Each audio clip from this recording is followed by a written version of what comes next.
Hello and welcome to another College Basketball Weekly powered by the Full Court Network. Luke Taylor here, back in the saddle. We're back after my little hiatus last week in North Kakalaka. Going to raise up. What up?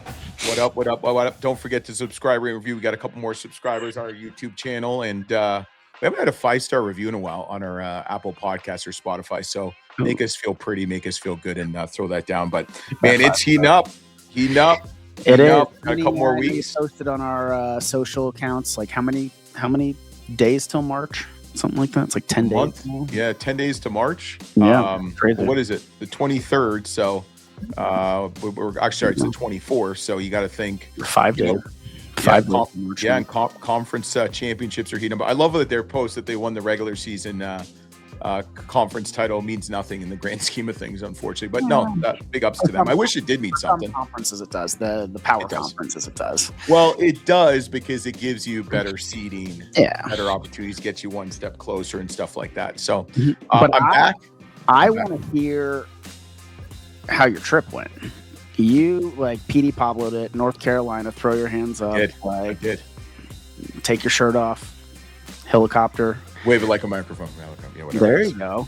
So how was North Carolina? How was the basketball scene down there? It was, man, it's Virginia is for lovers. North Carolina is for college basketball fans. I mean, it was unbelievable. Got in a little bit later than I wanted to on Tuesday. Went to the North Carolina NC State game. That was off the hook. North Carolina beat them by 24. North Carolina didn't have two of their best players, but still a great win. It was electric. I will tell you, maybe some of the best chicken tacos I've ever had at the Lenovo Center. Yeah, I don't know who made them, but they were delicious. And the pizza they gave out was good too. Was that in the media room or the? No, I purchased them because I didn't realize they had food in the media room. They had pizza, so I had pizza. It was pretty good though. Okay. But I had that. I will tell you the highlight of that whole thing was Hubert Davis's press conference. Yeah, he's a funny guy, huh? I don't know if he's funny, but he's very open and honest, and he's very much like, I'm not answering that question. Yeah. That was actually the first question. I don't know what you're asking. I don't know where you're going with this. So I'm going to ask, we're not going to answer that question. Said that multiple times to people. So you know what? He's not putting up with some of these, trying to get these sound bites, but it was hot as shit. I think I lost about 5 pounds in the small-ish North Carolina State media room. It was pretty tight. It was packed. ACC's heating up right now. I mean, it's like, how are you feeling about the ACC now that you kind of seen NC State? I mean, is NC State a tournament team? When they're on, yes. Come. Yeah, and I mean, you look at what Virginia's doing. Geez, they're on an 8-game winning streak. I mean, Virginia's doing phenomenal. And then you look at Miami of Florida, and even Wake Forest. They beat Clemson and went to that game. Had the worst Domino's pizza I ever had in my life. I missed the media because I was hanging out with who I saw on Thursday night. I was hanging out with Coach Flynn Clayman and Coach Ben Fletcher. Good old Fletch. I was with them and I was running a little bit late, so I got to the game late. Didn't get the media food, so I had a couple pieces of Domino's. Did you snag it from the student section? Was it like Domino's? No, I bought it. I paid for it. Don't worry, you're going to get the receipt in about a week or two. Okay. I'll give that to our bookkeeper. Yes. But, it was terrible. I mean, the Domino's. It was so, how when you're so hungry. Yeah, it's gross. Bad pizza is the worst. I'm sorry, when you're so bad, it was terrible. It was freaking terrible. But the game, Wake Forest. Tell me about that Wake Forest Clemson game. Clemson is. They look really good on paper. The record's great. What was your feeling kind of seeing them live? I think Wake Forest Wake Forest is a good team, and I just there's some teams like Clemson. They're underappreciated in the ACC. What Coach Brad Brunell has done, and Billy Donlin, who I got to hang out with after the game, what they've done, and the rest of the coaching staff is remarkable. They kind of just fly under the radar. I think they're in the middle to the bottom tier of NIL funding, and it's tough. I mean, if you only have, let's say, $6 million, a big man's going to cost you a couple million. And that's, and if you spend all your money on that, then you kind of lose on the other end. So, but that's no kind of excuse. But Clemson's going to be good. They need to win another game or two to get in the tournament. Wake Forest kind of reminds me of North Carolina State 2 years ago. that if they get hot, you think they can make a run, huh? I think so. Yeah, I think that's the team. I mean, the problem is the ACC is better this year. It's the best it's been in a couple years. So, I mean, Duke is Duke, but you know, Wake Forest. I really love Steve Forbes. I asked him one word to describe ACC conference basketball. He said he flat out said it's a bitch. The whole room just laughed and erupted. And talked to him a little bit after. We're going to get him on the show. SID was awesome at Wake Forest, and Clemson too. You know, Billy Donlin, Brad Brunell is just awesome, great interview. You know, you wouldn't think, like, Brad Brunell is one of those coaches, you don't know if he won or lost in the press conference. Like, he's just so polished. And he's just a great coach. I mean, what he's done. And then Thursday was High Point and UNC Asheville, and like High Point is next level. It's I love those guys down there. I mean, it is. You said I'm gonna love it, and I did. I mean, High Point is just different. The game was awesome. It's food. Great. It's like the food. The food they gave the media was the cookies. Even the cookies. I cheated. I had a cookie. Okay. But like cheat day. Pork. Yeah. Mac and cheese. And it was not like, it was good. Like, it's like North Carolina. Like, just. Oh, it was good. And the salad? What? Yeah. I encourage everybody who hasn't like received like a virtual tour of High Point, like go to YouTube, like go do their virtual tour, because you're like, it's like a country club for kids. Like, I mean, they have a Ritz-Carlton pretty much on campus just for they have a steak restaurant on campus that they have 3 5-star restaurants on campus that like on your campus. I saw the steak one. And that students your meal plan goes to. Students, it's for students. They have to reserve, and they have to dress like appropriately. And they're very. It's just, you know what, Nito and his wife and the staff and what, you know, the house that Nito built. I mean, the Cuban Center. I mean, it's gated. Like, it's gated. Yeah, it's gated. I love it. Like, I mean, it's like the new standard for like college academics, athletics, like especially for like the size of the university. It's like there's just a standard of excellence just floating through the air there. I love it. So I'm glad. I can't wait to go back. It was awesome. I didn't get Duke media credentials, but whatever. You know, that's not a big place, but maybe one day when I'm a little bit more big time. How was the atmosphere at the High Point game? How's good. Flynn doing? It was good. I mean, Flynn's awesome, and Coach Fletcher's awesome, and just the whole staff. I mean, Jacob, the SID. I got to see both SIDs from UNC Asheville and Katie and Cassie at UNC Asheville and High Point. Awesome. They're the best of the best. I got to see Coach Mo. You know, I feel bad for them. It's just, you know, they're not. Well, like that conference, I mean, how do you see like the NIL packages? Do you see it's like High Point and like Winthrop and then just like everybody else falling? Yeah. So, I would think so. And I mean, I think High Point is on its own level. I mean, I think, and I'm going to talk about this later in a little bit, but like High Point really could be like the Gonzaga of the South. I mean, that's how, I mean, their facilities, their spending, Nito Quiban, who's the president, what he's doing and willing to do. I mean, they're really good in soccer. You know, they're good in other sports. I mean, it's beautiful campus. So don't have a football team, so they're putting all their resources into basketball. Could I see High Point in like an A10? I could. Okay. Do I see him in like a Big East? I could. But really? You know, but it's, you know, I don't know if that would ever happen. I think they're willing to spend the money. I think they value what college basketball can bring to a school. You know, they were up in enrollment, and you know, and I got to hang out with Mahatma Gandhi. I had a photo. That picture. Yeah, they have like all these famous Rosa Parks. I mean, it was really cool. But that's awesome, and they feed the media well. So, and what did Coach Flynn text you back? He's like, people in North Carolina love winning basketball. They do. And it's great. Like, and they're spoiled. I mean, there's a lot of good teams. I love that quote that he texts you, like, because it's like so true. You know, it's like if you're winning college basketball in the state of North Carolina, you're going to have support. Yeah. All right. The question I'm going to ask you, and I can't wait to go back to North Carolina. I'm going to take you next time. Since you don't take me anywhere, I'm going to start taking you places. I don't take you anywhere. You don't.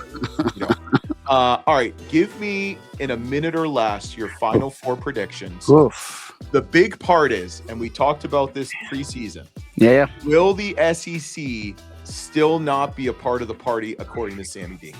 I know. I made a bold comment before the season started, and everybody thought I was crazy. I said the SEC is not going to have a Final Four team this year. Yeah. So my Final Four predictions as of today, I'm going Duke, Michigan, UConn, and Arizona. You're leaving Houston off the table. I don't want to leave Houston off the table. That's the thing. But you are. I know. I mean, Coach Sampson professed that he shot his brains out at a. You know what I'm going to do? I'm going to change that up. I'm going to put Houston above Arizona. Yeah. I believe Arizona is a good Elite Eight team. I think they're going to get a 1 seed. But I see Houston going further. Their defense is just so good, and they're so physical. They're going to wear teams out in the tournament. It's so hard to play against Houston 40 minutes straight when you've had a previous game 2 days before. I'm going to put Houston there. So I got Duke, Michigan, Houston, and UConn. I am leaving out SEC teams. I think obviously the best chance there is Florida. I think Florida could be a sneaky 2 seed. They have a chance to win out the rest of the regular season and conference play. If they do that, they'll sneak into a 2 seed, but I don't see them as a Final Four team this year. Wow. Okay. I like those picks. I can see Iowa State potentially in there too. Sneaking in. Isn't it weird? It seems to me like Houston's like kind of an under the radar team, but they're top 5. They're so good. And it's like when you watch them play, and it's like we saw them last year in the flesh, and seeing them in person, you have so much more respect for them. Yeah. Hearing the sneakers squeaking on the court, hearing them talk on defense, hearing them get in front of every single ball on defense. They're literally killing each other, getting rebounds. Yep. And to play against that style in a tournament where you've got games 2 days before, you're just going to get worn down.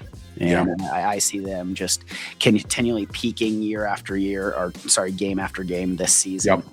And Coach Sampson is going to have them ready. I think they tasted it last year, right? They got a little taste of it. And I think Coach Sampson is coming back a little hungrier right now. Yeah. All right. I want to ask you these 5 or 6 coaches. Okay. Here we go. Do you think they're staying or they're leaving? Okay. First one, Mick Cronin, UCLA. I think he's staying. I don't know what you can. Unless he resigns, he's not going anywhere. They're not gonna give him 22, whatever it is, $23 million this year to leave, and he is winning some games. So. Who do you think he's happy though there?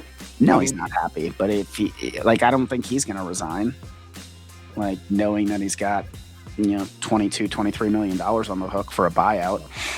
I also just think he's kind of a miserable person right now, just with the state of college basketball. Putting him on the West Coast makes him a little bit more miserable, right? A little bit more grumpy. But I think he's just one of those coaches who is going to have a hard time anywhere the next 5-6 years as NCAA kind of unfolds new rules, regulations, NIL, transfer portal, things like that. You can kind of see him just getting worn down throughout the season. I was talking to a coach in the ACC, and they were saying, it's tough when you do in the ACC is a little different because you only have Stanford and California. You throw in the Big Ten. Mm-hmm. If you're out on the West Coast, you have to come more, to the East Coast and West, and that's taxing. You've traveled out there to play sports as have I and stuff, and it's just the recovery time and stuff like that. Shit, I'm still recovering from running down the basketball court according to you at Colorado State a couple years ago. Man, you were huffing and puffing. Yeah, that was pretty bad. I did make the layup though.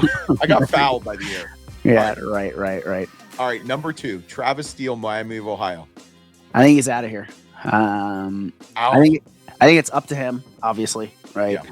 Well, whatever offers he gets, he deserves after the year he's had. I think the way he's handled the transition from Xavier to Miami, Ohio was elite, professional, just top class. All the way. I think other programs and ADs see that in him, that he is a professional at the highest level.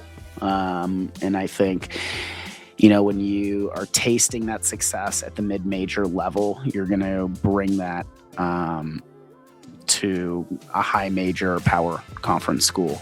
I think he's going to get offers for sure.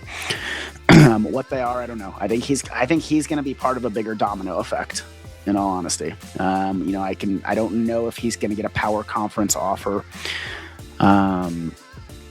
It'll be interesting. He might be the second or third pick at a power conference school. That might trickle down to him. What about like Cincinnati? I think Cincinnati would be a great fit for him. Obviously, he's well known in the state of Ohio. He lives there too. Yeah, and go to school. Yeah, and the surrounding states. I mean, that's kind of his recruiting grounds. What about? Let me ask you. Yeah, go ahead. Let me cut you off. Mm-hmm. There's a lot of scuttlebutt about Dayton firing Anthony Graham. Yep. I don't know if they should or not. I mean, that's a tough call in my opinion. So I'm not going to voice my opinion.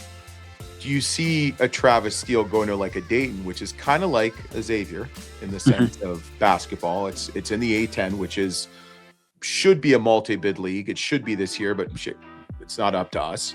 Yeah. What about like a Dayton for him if that opens up? Do you think he's gone if they want him bad enough? Where he's going to take a step up if he can get it. Yeah. Right. Like he's not going to do any lateral movements or anything like that. But if he can get a step up, it's like you have these mid-major coaches who are really happy and you see how happy he is. Right. Look at his brother, John. Exactly. Like both of them just seem like they're healthy. They're happy. Like they love where they're at. They're family men, it's,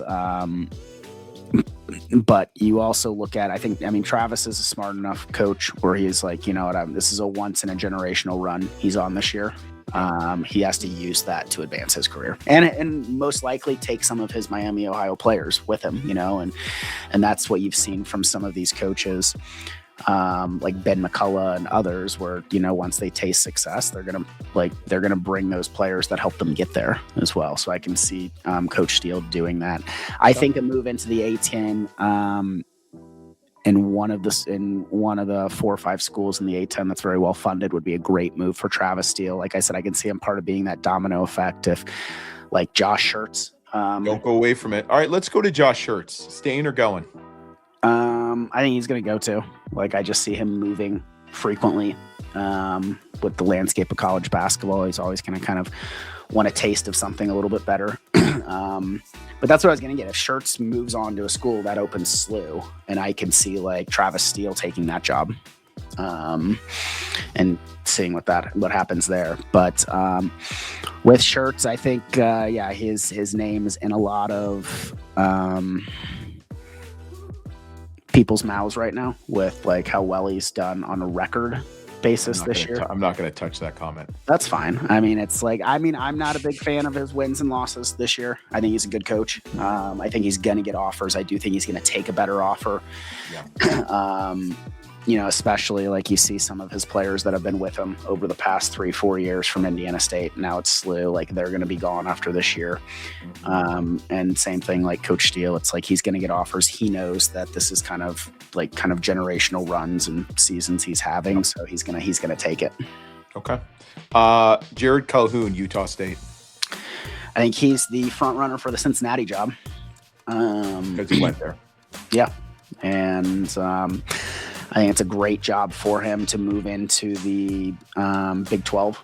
I think he'll do well in the Big 12. I think you see his style of play that he's built at Youngstown and Utah State, and I think it'll actually fit in very well in a Big 12. And so because he's the front runner at Cincinnati, I don't know if he's going to go. I'm still putting it at 50-50. And he's got what, a $3 million buyout, I think you said? Yeah. So his buyout's not that much, compared to other coaches that we're talking about. But I think he's going to, because Utah State's moving into the Pac-12 next year.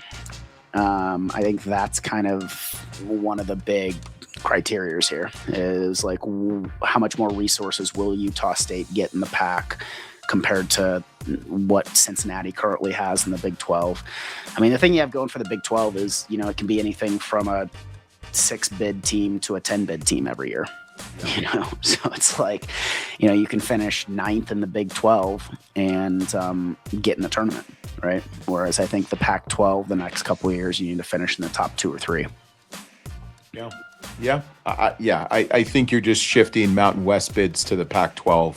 So if they get 5 bids one year, it's going to be like 3 and 2. Yep. So, all right, last one. Flynn Clayman, High Point. I think he's staying. Yeah. Like, I think it's too Quality soon. of life. Quality of life. I think it's too soon for him. You know, that's not to say he's not going to get good offers. I think his offer he's going to get better offers the more he is the head coach at High Point, right? And if, you know, Alan Huss, his predecessor, now the coach in waiting at Creighton, right? If he moves into that head coaching position next year or the following year at Creighton and does well, that's just going to improve Flynn Clayman's stock, right? Of, you know, hey, if you can win at High Point, you can win it in the Big East and et cetera, right? I think Flynn Clayman's staying at High Point. If I'm him, I'm staying at High Point at least another 2 or 3 years to keep rising that stock. He's an incredible coach, great person as well. I think he has earned the right at a power conference school. I think he'll get that eventually. But yeah, I think he's still at High Point for 2 or 3 more years. Yeah. I hope so, because I think quality of life, he's got a young family, he's got another one on the way. It's beautiful out there. I mean, you got the facilities, you've got a president that's really aggressive in building the High Point brand. I mean, I think that's a job that it's like, you know what I relate him to right now, and this is going to be an interesting maybe opinion, like a Mark Few at Gonzaga. I think, you know, when Mark Few came in, he had a president that supported it, he built it. Yep. And I think the same thing at High Point. I think it's, you know, so yeah, I hope he stays. I mean, I got all these High Point shirts for my family. He gave me like half the shirts for my kids and wife. That's awesome. It was awesome. All right, so let's move. Any other coach you want to talk about? Or is that good? No, I think that's good, but let's keep it moving. And all right, lots of topics here. We're going to see a lot of coaching movement the next 2 months. So all right, I've got, instead of mid-major minutes, I've got 4 conferences I want you to check out this week and next week. Okay, first one is Big West.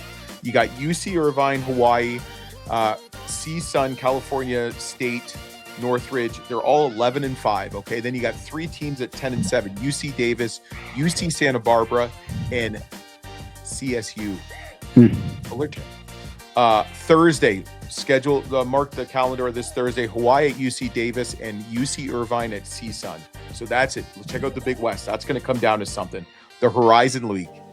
Wright State, yes, 2 days ago, had a chance to solidify the regular season championship. Unfortunately, they lost to Robert Morris. Wright State's 13-5. Green Bay is 11-8. Robert Morris, Bobby Morris, Oakland, and Detroit Mercy are 11-7. Purdue Fort Wayne is 10-8. Wednesday, UDM at Robert Morris and Wright State at Purdue Fort Wayne. Check those back for a little Horizon League action Wednesday night. The MEAC. Howard 8-3, Morgan State 7-3. And we got to say to our guy, Robert Jones, 7-4, Norfolk State. Howard and at Morgan State, February 28th. That is going to be a blast. That's going to be a great game. I'm excited for that one. And the last conference I want you to check out is the Ohio Valley. You got SEMO, Tennessee State, phenomenal under first-year head coach. Morehead State, 13-5, and UT Martin. Coach Schulman, got to give a shout out, Mr. GQ, Jeremy Schulman, 12-6, 12-26. You got Tennessee State's got a freaking schedule this week. Tennessee State at SEMO on the 26th, and Saturday, Tennessee State at UT Martin. What? How about that? Ohio It's Valley. going to be nuts. That's going to be a fun tournament to watch too. Oh, I know. Morehead State on a 5-game win streak. Coach Schulman at UT Martin, always going to be dressed to the nines. SIU Edwardsville. You got Lindenwood with 10-8 right now. Yeah, I know. Lindenwood, man. Yeah. Like it's that whole tournament. Yep. A conference is so deep. So it's gonna be a fun tournament. All right, you want to ask me a question? We're gonna end with this. Give it to me. Oh, okay. LT has 1 year left at eligibility. I actually do. I think. All right. We should look it up. So I'm going to throw something else at the end here, but it's like LT has 1 more year of eligibility. All right. Your stock is rising in the transfer portal. My fouls are rising. Yes, your fouls are rising. Okay. You get a pick. The university, the men's basketball program that you would like to play for. What if I want to play women's basketball? It's 2026. You can do a lot of stuff. We're not going to go there. Men's basketball program. Stock is rising. 1 year eligibility. Who are you playing for, and what are your NIL demands? I am taking my talents to Miami, Florida. Oh, Jay Lucas. You want to know why? Because I'm in Ohio right now. It's just shit. I had some phenomenal food 2 years ago when I went to Miami, Florida with my Miami with my wife for a work conference she had. Dude, the food was great. My NIL demands are simple. Okay, let's hear them. They're simple. I just want a gift card to a couple each week to a couple Cuban restaurants. Oh, I like that. I was thinking of like food stuff too, you know? Yeah. I love my food. You do love your food. And I want a place on the beach too. All right. What do you think about offering alumni boosters to pay for 1 year of eligibility? So let's say like Arkansas, like they would need to raise $10 million, like huge, like a 50-year-old Arkansas guy. Like, I'll give you $10 million. I want a spot on your roster this year. Like, could you ever? I love it. Could you ever see that happening? I can. It's surprising. I don't know if the NCAA would approve it, but I think it's why phenomenal. wouldn't they? Like, what can they do? Proven guys coming down. Imagine you're like this 19-year-old like thoroughbred stud basketball player, and your roommate's like a 52-year-old. You're not gonna be rooming with the guy, and it's really just like, hey, you can come to practice when you want. Got to enroll in a few online classes, like travel with the team. Like all you gotta do is write a check for $10 million, and we'll put you in some garbage time at the end of games. When we're up by 20, 25 points. Who would take that? Chris Holtman at DePaul. For sure, absolutely. And he would take him golfing on a golf trip, according to him. I'm serious. Like, I could see this happening in the next 5 years. Like, somebody just being like, some 50 or 60-year-old being like, yeah, I've always wanted to put on a Kentucky jersey. I'll write you a check for $10 million this season. Like, go spend it on other players. But innovator. You've always come up with some off-the-wall ideas that actually are pretty brilliant. I mean, I think you're onto something. Thank you. I mean, why not? Exactly. Oh my God, that's hilarious. I'm not paying $10 million to go to Miami of Florida. No, you just need some gift cards. It's all good. I see some gift cards. And you know what? Like I told a couple coaches, I mean, I've got at least five fouls in me every game. Like that. Playing and hard. I can do it effectively. I can do it over like a 5-10 minute period too. I don't need a full game to play. But I want to give 2 shout-outs quickly. Actually, 3 shout-outs. Okay. Wyoming Cowboys. I want to give a shout-out to Sundance Wicks. Big win. Taking down Grand Canyon at Grand Canyon on Saturday, 70-65, 15-12, 6-10 the Mountain West. Last year they were 12-20, 5-15. They play a really good Boise. They play at Boise State tonight. Colorado State with a really good win against San Diego State this weekend. Also to them Bulls, USF Bulls. 19-8, 11-3, 5-game winning streak. Coach Hodgson, man, he's getting it done in Tampa, and love what they're doing. But Sammy, another good episode, man. Don't forget to subscribe, rate, and review, and we'll have a really good full court press on this week with a coach that we actually watched growing up play in college and has done a really good job. I'm going to tease that, so check that out on Thursday. We've got a lot of good stuff going. We're going to the NCAA tournament. I'll be at the first and second rounds in Buffalo. I'll be at the MAC conference tournament this year, and we'll be at the Final Four. Big Sammy and I. NIT, check me out at the NIT, and then we'll both be at the NIT finals, and then maybe D2, D3 finals, and obviously the Final Four. So Indianapolis is going to be off the hook. Absolutely. Off the hook. But just subscribe, rate, and review. If you're watching us on YouTube, pound the subscribe button. If you follow us on Apple Podcasts or Spotify, you definitely want to subscribe just so you know a new episode hits the folder, the bin, the little notification. And we'll be back next week, Sammy, on the College Basketball Weekly, powered by the Full Court Network. Let's get it, LT.